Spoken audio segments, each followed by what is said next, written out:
음식의 진실과 편견, 곡류와 탄수화물, 현미, 잡곡밥 무조건 좋은 걸까? 안녕하세요. 여러분의 건강을 전해드리는 중년 건강연구소입니다. 건강은 멀리 있는 것이 아니라 오늘 이 순간 내 몸을 돌보는 작은 실천에서 시작됩니다. 오늘도 내 몸을 위한 건강한 선택, 저와 함께 지혜롭게 시작해 보시겠어요? 흰쌀밥과 잡곡밥, 역사 속 배경. 우리 민족은 예로부터 쌀을 주식으로 삼아왔습니다. 하지만 조선시대까지만 해도 평민들은 흰쌀밥을 매일 먹을 수 없었습니다. 흰쌀은 귀하고 비싼 식재료였기 때문에 보통은 보리밥이나 조, 수수, 기장 같은 잡곡을 주로 먹었지요. 흰쌀밥은 명절이나 특별한 잔치 때나 겨우 맛볼 수 있었습니다. 일제강점기 이후에는 쌀 소비가 늘어나면서 흰쌀밥이 보편화되었고, 특히 1970년에서 80년대 경제 성장기를 지나면서 흰쌀밥은 풍요와 성공의 상징이 되었습니다. 흰쌀밥의 고깃국이라는 말은 가장 이상적인 밥상으로 여겨졌습니다. 하지만 아이러니하게도 바로 이 시기에 당뇨병과 고혈압 같은 성인병이 급격히 늘어나기 시작했습니다. 그 후 1990년대 이후로는 건강에 대한 관심이 높아지면서 도리어 현미와 잡곡이 다시 주목받기 시작했습니다. 이제는 흰쌀밥은 해롭고 잡곡밥은 건강하다라는 인식이 일반화될 정도가 되었지요. 하지만 과연 이 믿음은 얼마나 사실에 가까울까요? 잡곡밥이 가진 영양학적 장점. 현미와 잡곡이 건강식으로 불리는 이유는 명확합니다. 흰쌀은 도정 과정에서 쌀겨와 배아가 제거되면서 탄수화물만 남게 됩니다. 반면 현미와 잡곡은 껍질과 배아가 남아있어 훨씬 다양한 영양소를 지니고 있습니다. 예를 들어 흰쌀 100g에는 식이섬유가 약 0.5g 정도 들어있지만 현미에는 3g 이상 들어있고 귀리와 보리에는 무려 10g에 가까운 식이섬유가 들어있습니다. 식이섬유는 장 운동을 활발하게 하고 변비를 예방하며 장내 유익균의 먹이가 되어 장 건강을 지키는 데 중요한 역할을 합니다.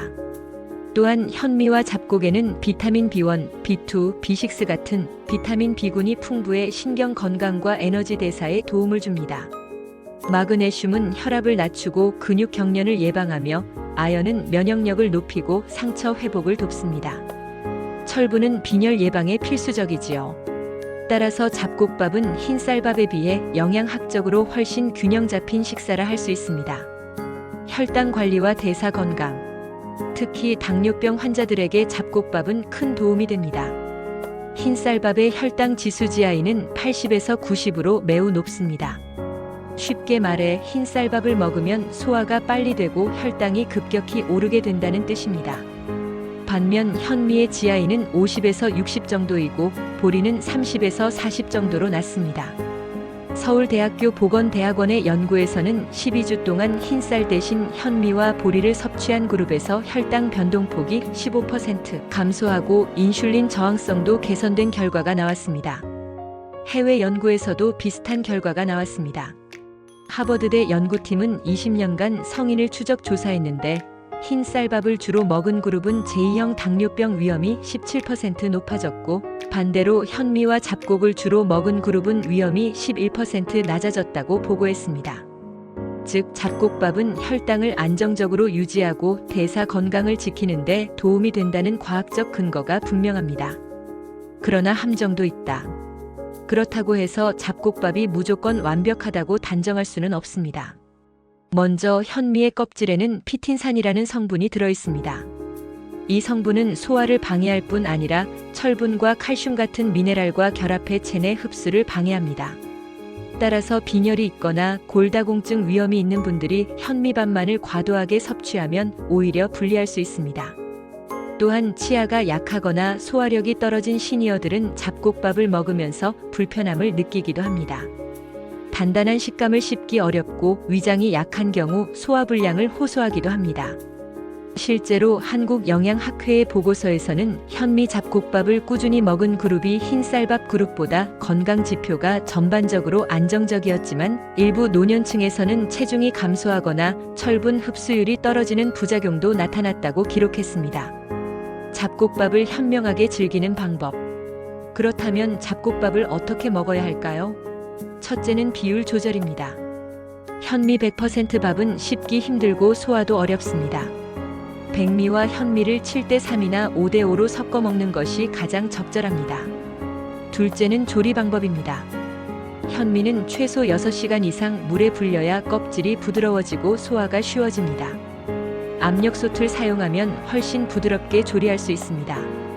셋째는 곡물 다양화입니다. 귀리, 보리, 기장, 콩을 섞으면 맛과 영양이 다양해지고 각 곡물이 가진 장점을 고르게 얻을 수 있습니다. 위장이 약한 분들은 잡곡의 양을 줄이고 흰쌀 위주로 하되 잡곡을 곁들이는 정도로만 섭취하는 것이 좋습니다. 시니어라면 곡물밥 대신 죽 형태로 조리해 부드럽게 먹는 것도 좋은 방법입니다. 이처럼 잡곡밥의 효과는 개인의 소화력, 나이, 건강 상태에 따라 달라질 수 있습니다.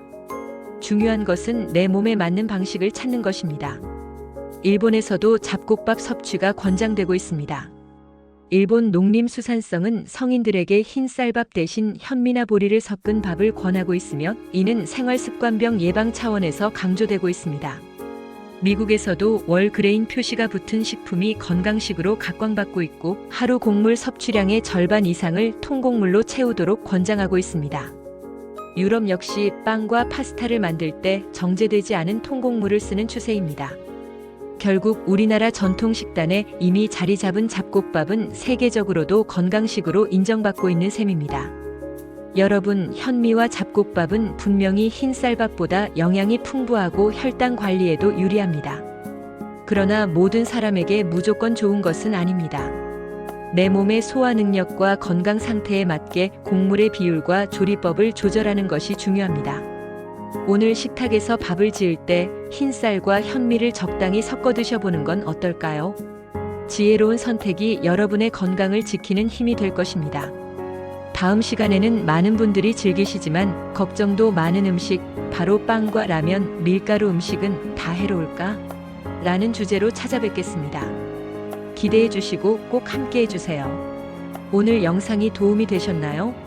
여러분의 작은 관심이 저에게는 큰 힘이 됩니다. 앞으로도 건강한 정보를 꾸준히 받아보고 싶으시다면 구독과 좋아요, 알림 설정으로 함께 해주세요. 여러분과 함께 나누는 이 시간이 제게는 무엇보다 소중합니다. 감사합니다.